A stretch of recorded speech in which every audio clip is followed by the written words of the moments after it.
നമസ്കാരം, ഗീതാസ് ഫുഡ് കോർട്ടിലേക്ക് എല്ലാവർക്കും സ്വാഗതം. ഇന്ന് ഉച്ചയ്ക്ക് ഡാൾ കിച്ചടി ഉണ്ടാക്കി കേട്ടോ. പരിപ്പ് സാധനം എന്ന് വേണമെങ്കിൽ പറയാം.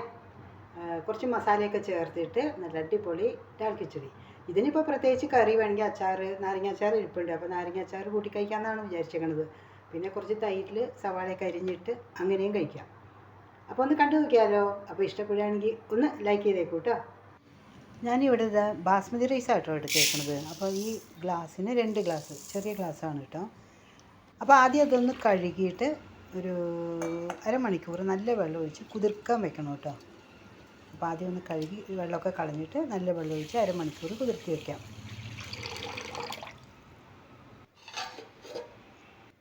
പിന്നെ അതേ ഗ്ലാസ്സിൽ തന്നെ 1 കപ്പ് തുമരപ്പരിപ്പ് നമ്മുടെ കുക്കറിൽ വേവിച്ച് വെച്ചിട്ടുണ്ട്.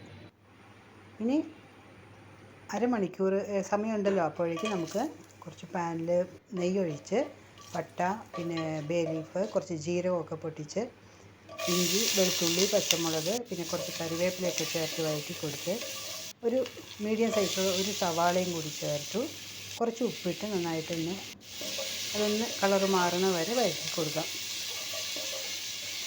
പിന്നെ അതിലേക്ക് ഒരു 2 തക്കാളിയും കൂടി ചേർത്ത് വീണ്ടും നന്നായിട്ട് തക്കാളിയൊക്കെ ഒന്ന് വഴറ്റിയെടുത്ത് പിന്നെ പൊടികൾ, അതായത് മഞ്ഞൾപ്പൊടി, മുളക് പൊടി, പിന്നെ മല്ലിപ്പൊടി. അപ്പോൾ ഗരം മസാലപ്പൊടി ചേർക്കണില്ല, കാരണം പട്ടയൊക്കെ ഇട്ടിട്ടുണ്ടല്ലോ, അത് കാരണം വേറെ പ്രത്യേകിച്ച് ഗരം മസാലപ്പൊടിയൊന്നും ചേർത്തില്ല കേട്ടോ. അപ്പോൾ ഇനി ഇത് നന്നായിട്ട് ഒന്ന് ആ തക്കാളിയൊക്കെ ഒന്ന് വാടി വരണ വരെ നമുക്കൊന്ന് വഴറ്റി കൊടുക്കാം.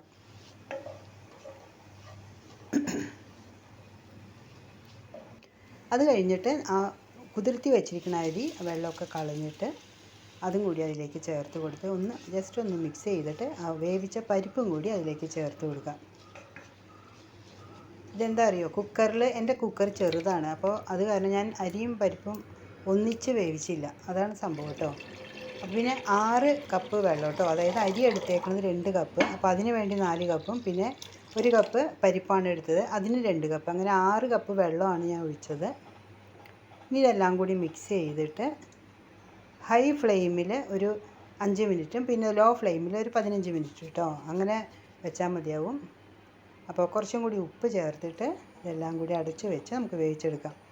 കാരണം ആദ്യം സവാളയ്ക്ക് കുറച്ച് ഉപ്പല്ലേ ഇട്ടുള്ളൂ, അപ്പോൾ ചോറ് അതായത് റൈസിൻ്റെ കൂടി ഉപ്പ് വേണ്ടേ, അതിന് വേണ്ടി കുറച്ചും കൂടി ഉപ്പിട്ടതാണ് കേട്ടോ. അപ്പോൾ ഏകദേശം 20 മിനിറ്റ് കഴിഞ്ഞപ്പോൾ നമ്മുടെ റൈസൊക്കെ റെഡിയായി കഴിഞ്ഞു. അത്യാവശ്യം നന്നായിട്ട് വെന്തിട്ടുണ്ട് കേട്ടോ. കുക്കറിലാകുമ്പോൾ കുറച്ചും കൂടി കുഴഞ്ഞ് വേകും, പക്ഷേ ഇതിവിടെ അത്ര കുഴയണ്ടെന്ന് വിചാരിച്ചിട്ടാണ്. പിന്നെ ബാസ്മതി റൈസ് അല്ലേ, അപ്പോൾ നല്ല മണമൊക്കെ ഉണ്ടാവും. അങ്ങനെ ഡാൽ കിച്ചടി റെഡിയായി കഴിഞ്ഞു. ഇനി കുറച്ച് മല്ലിയിലയും കൂടി ഇട്ട് കുറച്ച് നെയ്യ് വേണമെങ്കിൽ ഒഴിക്കാം കേട്ടോ, ഇഷ്ടമുള്ളവർക്ക്. അപ്പോൾ ഞാൻ നെയ്യൊന്നും ഒഴിച്ചില്ല. ഇനി എല്ലാം കൂടി മിക്സ് ചെയ്ത് ചൂടോടുകൂടി നല്ല നാരങ്ങ അച്ചാർ കൂട്ടി കഴിക്കാൻ പോകാം കേട്ടോ.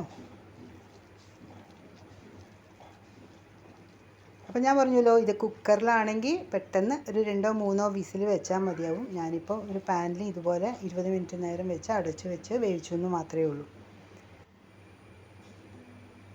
അപ്പോൾ ഇഷ്ടപ്പെടുകയാണെങ്കിൽ ഒന്ന് ലൈക്ക് ചെയ്തേക്കൂ കേട്ടോ. അപ്പോൾ നാളെ മറ്റൊരു വീഡിയോയിലൂടെ വരാം. അതുവരെ എല്ലാവർക്കും ബായ്.